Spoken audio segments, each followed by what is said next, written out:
Скопјани може малку да здивнат, воздухот е релативно почист. Виде ветерот дека институциите доцнат со реакција, па сам ја заврши работата, растерувајќи го загадениот воздух. Но ова не значи дека треба да здивнат и надлежните институции. Тие здивнуваат со години. Сега е време за реакции, оти ветерот само им даде малку време да се доразбудат. Не е доволно да се најават засилени мониторинзи на потенцијалните загадувачи. Не е доволно и што е најавено во иднина да се дислоцира УСИА. Не е доволно што се предложиле дополнителни средства во буџетот за борба против загадувањето. Мора на терен да се почне со сериозна работа. И конечно мора да се има краткорочни планови и насоки, што ако пак Скопје стане светски или европски првак во загадување. Секако конечно треба да се подготват и среднорочни и долгорочни стратегии. Зарем секогаш ќе се чека ветерот да не спасува?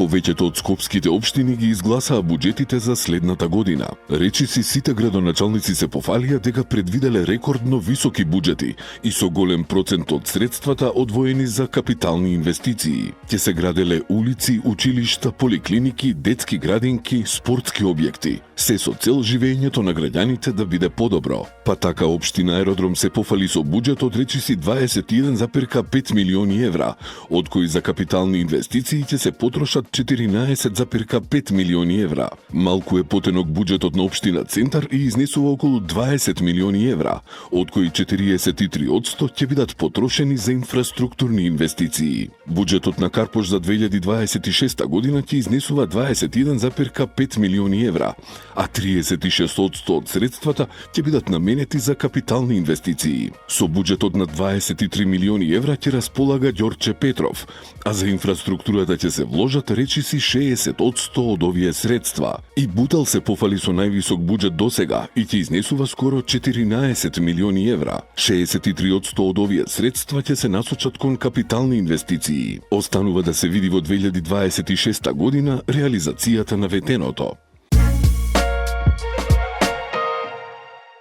Реконструкција на трите лаборатории и платото пред влезот, набавка на современа опрема, едукација на доктори и акушерки се само дел од реализираните проекти на Универзитетската клиника за гинекологија и акушерство во Скопскиот клинички центар. На промоцијата беше премиерот Христијан Мицкоски, кој изјави дека за реновирање на клиниката биле инвестирани 34-35 милиони денари, а за опрема 75 милиони денари. Тој испрати порака до младите да се одлучат да се реализира како родители, за да се раѓаат што е можно повеќе бебиња. Денеска видовме една статистика за која што јас честопати зборувам во јавност. Од 2016 до 2024 имаме за 6000 помалку родени бебиња. Ако е една училница од 20 ученици, тоа значи сега имаме 300 празни училници. Бадијава ќе правиме училишта, градинки, игралишта, улици, булевари, автопати и се, ако нема кој тоа да го користи, рече премиерот. За идната година се очекува реконструкцијата да продолжи со изградба на операциона сала и лифтови,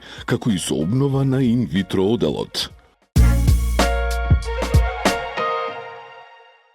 Најдобрите пожарникар, полицаец и крводарител на град Скопје за 2025 година денеска добија признание од градоначалникот Орце Ѓорѓиевски. За најдобар пожарникар е прогласен Игор Станишев, командир на оделение во бригадата за противпожарна заштита на град Скопје. Признанието за најдобар полицаец за 2025 година му припадна на Кристијан Стефановски од полициската станица Карпош. За најдобар крводарител е прогласена Виолета Гиноска. Од срце им благодарам на овие херои. Тие се доказ дека вистинските вредности живеат меѓу нас и дека секој чин на храброст, пожртвуваност и хуманост го прави Скопје посилно и похумано место за живеење. Нека нивниот пример биде поттик и инспирација за сите нас да бидеме подобри луѓе, порача Ѓорѓиевски. Од општина Карпош денеска информираа дека ги наградиле најдобрите ученици и ментори од основните училишта од општината. За нивниот постигнат успех на државно ниво, согласно програмата на одделението за образованите, градоначалникот Сотир Лукровски им врачи еднократни парични награди во висина од 7500 денари на 11 ученици и 12 ментори. Градоначалникот на општина Центар Горан Герасимовски информираше дека денеска биле подарени новогодишни пакетчиња и ваучери на дечињата од згрижувачките семејства и на дечињата во социјален ризик. Градоначалникот им посака на дечињата да бидат живи и здрави, среќни и безгрижни, да растат обкружени со љубов, внимание и поддршка, истакнувајќи дека грижата за најмладите секогаш ќе биде приоритет. Полицијата уште трага по вандалот кој во неделата ноќта се забавувал со оштетување на возила паркирани на паркинг простор на булеварот Асном. Оштетени се 34 патнички возила, пред се и сечени гуми, а проценета е вкупна материјална штета од околу 11.000 евра. Од МВР велат дека е направен увид и во потрага се по сторителот или сторителите на овој несекојдневен вандалски чин. Утрово на булеварот Партизански одреди бил уапсен 29 годишен скопјанец, кај кого при преглед на возилото била пронајдена дрога. Како што информираат од МВР, при извршен преглед на патничко возило со скопски регистарски ознаки биле пронајдени 10 паковки со марихуана и 10 паковки со кокаин. По целосно документирање на случајот ќе биде поднесен соодветен поднесок, информираат од МВР. Празничната атмосфера, прославите и алкохолот биле причина за серија тепачки во и пред скопски локали, што за време на викендов биле регистрирани од полицијата. Утрово по полноќ во угостителски објект на подрачјето на Киселавода, 35-годишник од Скопје нападнал 20-годишник. Покасно, околу 3 часот во село Батинци, по претходна расправија, се степале двајца млади луѓе. Вчера пак 46-годишен скопјанец пријавил дека бил нападнат од едно лице пред угостителски објект на подрачјето на Центар. Предходно до МВР стигнала и пријава од 19-годишен скопјанец дека пред угостителски објект во градскиот парк во Скопје бил физички нападнат од обезбедувањето. И во аеродром синоќа бил нарушен јавниот ред, откако некаде околу 21 часот се степале две групи, исто така пред угостителски објект.